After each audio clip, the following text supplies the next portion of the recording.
What up, B Squad? It is your boy JB, and we are here today, you guys, with a brand new review for, I guess this is going to be House of Villains, you guys. This is season 1. This is episode number 4.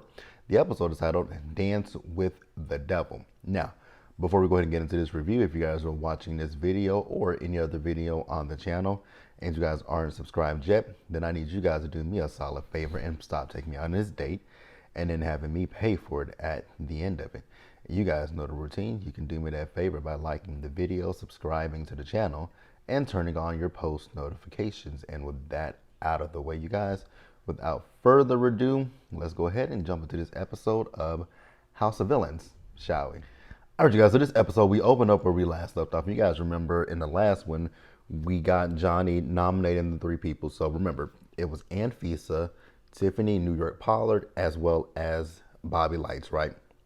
Still kind of confused why Bobby is considered a villain, but hey, it is what it is. Could they not have gotten anybody else? But hey, again, it is what it is. No shade, no tea. Bobby, however, was pissed off that he was nominated. And, you know, I kind of figured this out last week when we were talking about it. We were wondering who wrote that note, right? I kind of figured after I did my review last week, I was like, Bananas is behind this because you guys remember in last week's episode, he was telling Tanisha and Omarosa that he wanted to pull off a blind side. And I was like, I feel like this was part, I felt like this after the review that it was part of the blind side. And I was correct. So what happened is Bananas went into this house with pre-written notes that he was going to use, right? So that's what it was. So nobody wrote the notes. Bananas was playing a game. And I was like, okay, cool, got it. I actually loved it. It was really smart, right? Now, Anfisa, she feels like, you know, Bananas put her on a block because, you know, she had rejected him. I was like, okay, I mean, if that's the route you want to go in, and that's what you think, who am I to say boo, cat, dog, or anything of the sorts, right? Now, we then see Omarosa. So Omarosa is playing a very strategic game, and I think it's very smart, right? Omarosa is talking to Fairplay, and she's telling Fairplay that they need to get Bananas out when they had the opportunity to get him out. And I was like, you know what, Omarosa? That is very smart. Take out the strongest competitor, right? But then you'll be left in the house. So this is like something that happens in the Big Brother house, where sometimes the strongest players take themselves out, and then in the end, it's the people who didn't do anything in the house, right? The big threats went after each other week after week after week. I always feel like what you should do if you're in a reality competition based like this, right, is that maybe, you know, yes, here or there, take out some of the strong people, but also keep some, you know, the power shifts each week, right? But I would also balance it by saying I don't want this is a famous quote from a very famous reality star from Big Brother. Well, not famous, but a well-known reality star from Big Brother, Rachel Riley, who was in Big Brother 12, came back and played Big Brother 13 and won. Her name is Rachel. Her most famous saying from Big Brother is "Floaters, grab a life vest." Now, Kristen, I don't know what she meant by grab a life vest, because if you're floating and you have a life vest on, then like floaters, grab a life vest. But hey, it's something that is everybody in Big Brother fandom knows from Rachel, right? And that's why I would say you want to balance it out, because you don't want people to just coast and make it to the end and get rewarded. I mean, it's a strategy. It's a strategy. I always feel like when it comes to shows like this, you should have 3 different gameplays, right? You should have a strategic gameplay. You should have strategic, physical, as well as a social game. Now, you don't want to rely heavily on a social game, because if you get in this situation, I don't know how they're going to determine who's the winner of this show. It might come down to a final competition, but I know for Big Brother, when you get to the final 2, a jury votes, and if you can't give them a good reason why they should declare you the winner of Big Brother, like, you can't just sit there and say, oh, well, you know, I was social this, social that, social. You might want to implement in a little bit of, I was behind this eviction. This was, you know, I helped with this, I helped with that, Da da da da da.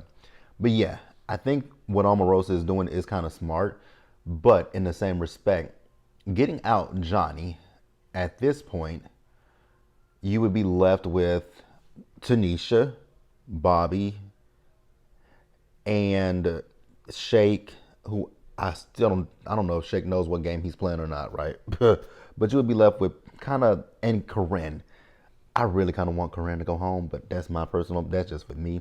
Let me know what you guys think. And we will pause here and move forward, you guys. All right, you guys. So next up, it was in this episode that I started to see something. I was like, you know what? With Tiffany, I feel like Tiffany was acting. And I'm going to tell you guys why. At one point, she was talking to Corinne, right?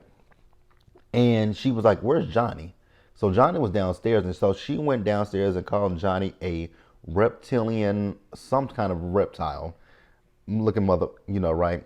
And so I was like, really, Tiff? Is that what you want to do?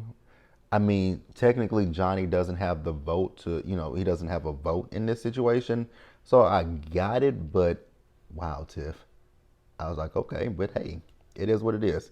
Now we get to the redemption challenge, and the redemption challenge this week was being played in secret. So the only people who knew about the redemption challenge were the three people who were nominated, which is Tiffany, Bobby, and Anfisa. So the challenge is that they're going around the house.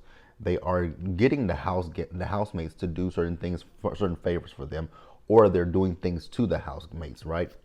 And again, it's in secret, so nobody really knows. But one person did figure it out, and that person was Fairplay. Fairplay figured it out, and much like he sabotaged Jax, he decided he wanted to sabotage Tiffany. And I will say, he wasn't as successful in, sabotaging Tiffany as he was with Jax, because in the end, the person who actually won, and so the challenge, like I said, they're doing these individual things, and they have a special guest that's coming. Now, once the guest gets there, that is when the challenge will end. So they had 4 hours to complete these tasks, and I believe it was about 15 of them on the list. And in the end, Bobby was the winner, right? Now, what I will say, Bobby won by 1 point, because I think Bobby had, if I'm not, I can't remember it 100%, but I think it was like Anfisa had 6, Tiffany had 7, and Bobby had 8. That's how it kind of was. So they were all like right neck and neck. And I was like, damn it, Tiffany didn't win. I was really thinking Tiffany was going to win, because she was really doing really good. And because a lot of the stuff she was getting Corinne to do. And I was like, Corinne, girl, you. And that's when I was thinking to myself, I'm like, you know what? I feel like some of this is, the things, the outburst that New York has been doing, I was like, some of this has probably been, acted. I just felt like that. Because then I started thinking about it. I'm like, you know what? These people signed on for this show. They're getting paid. Whoever makes it to the end, yes, they're going to win the grand prize. But I was like, these people are already getting paid for this damn show. So they don't really 100% care. And I was like, so I feel like they're putting on the show. This is my opinions. I think that's what it is, right? I feel like that's what it is. Now, like I said, Fairplay wanted to sabotage New York. Wasn't really the most successful, because she came in second to Bobby. So I don't know how successful he was. Now, the special guest in this episode was Abby Lee Miller. Now, if you guys are not familiar with Abby Lee is most known for, what is that? Dance Moms. Dance Moms. I never really watched Dance Moms, but my grandmother and my aunts would watch it whenever I would be able to the house. So I would watch it here and there. I do remember this one scene is very vivid. It's her in this wheelchair, and one of the moms came up to her, and Abby rolled that wheelchair all the way out of that theater and went down to the police station to file a report on the woman. I was like, what did she do to you? Not a damn thing. But that is it, you guys. Let's pause here, and we're going to wrap up the episode, you guys. Now, Omarosa is working overtime to keep, what's her name? Anfisa in the house, right? So she's plotting against Tiffany. And I was like, well, I'd be damn, Omarosa. Now, Omarosa was trying to figure out who Tanisha was going to vote for. And Tanisha basically, so in this episode, they all went out to a bowling alley, and Tanisha told Omarosa like, "Girl, mind your business." I did like the fact that when Omarosa was talking to Tanisha, she said, "Yeah, no." She worked in the White House under you know who. I was like, not you called him you know who. Y'all know I refuse to say that man's name. I absolutely refuse to say his name. Now, at the bowling alley, when Omarosa, who was, I think it was Bobby. Omarosa had Bobby to ask Tanisha who was she voting for, and Bobby's like, "You want me to tell her to mind her business?" And she was like, "Please and thank you."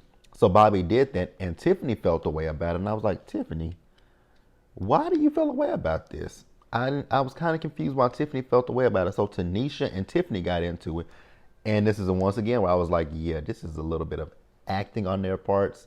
I don't think that they're really 100% into it with each other. I think that they're just acting things. I think they're acting some of these things out. More specifically, I definitely believe Tiffany is, right? Now, we get Tiffany, so we get to the elimination, right? And remember, it's between Anfisa and Tiffany, right? So Tiffany gave her speech, and Anfisa gave her speech. Now, Anfisa's speech was provided to her by Omarosa. I was like, "Anfisa, girl, you don't realize that this woman is playing you like a fiddle, but hey, if you like it, I absolutely love it." Now, the caveat of this episode was New York.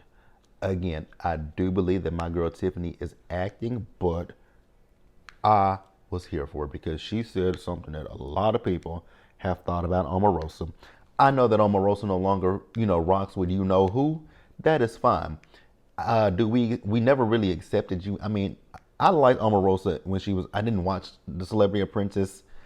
I think I didn't watch Apprentice or Celebrity Apprentice. I only watched the version when I only watched The Apprentice, the season that Nene was on with Star Jones, and I just wanted to see that altercation with that. And then I watched. I didn't even watch the season of Kenya and Vivica. I just wanted to see this. All I remember was Toxic Trick. That was the only thing I remember from that season because I didn't watch that season. I just watched the season with Nene, and that was it. The time that when I was really introduced to Omarosa, I believe if I'm not mistaken, Omarosa did the Surreal Life years ago. I think Omarosa did the Surreal Life. I cannot be 100% positive, but I think Omarosa did the Surreal Life. Let me double check. I think Omarosa did the Surreal Life. Omarosa. Yep, she was on the Surreal Life, and I watched that season when she was on the Surreal Life because I used to love the Surreal Life back in the day. Now, when Tiffany addressed her, she called her a. Oh, can I say this on my? Can I say this? I know one word I cannot say. She called her a. She called her a. Oh Jesus, how can I say this? She called her a sucking, guzzling Republican. I was like, "Oh my God, Tiffany. Whoa, let them know how you really feel, Tiff." But in the end, everybody went in and voted, and the person with the most votes to go home was Tiffany. And I wasn't surprised by it. I was not surprised, but hey, that's the episode, you guys. Overall, you guys, I am enjoying House of Villains. I think it's a good show. Let me know if you guys are watching it and what you guys think about the show so far. And that is it for me, you guys. As always, you guys stay safe out there. Take care of yourselves. Wash your hands. Be blessed, and I will catch you guys in the next video. Bye, guys.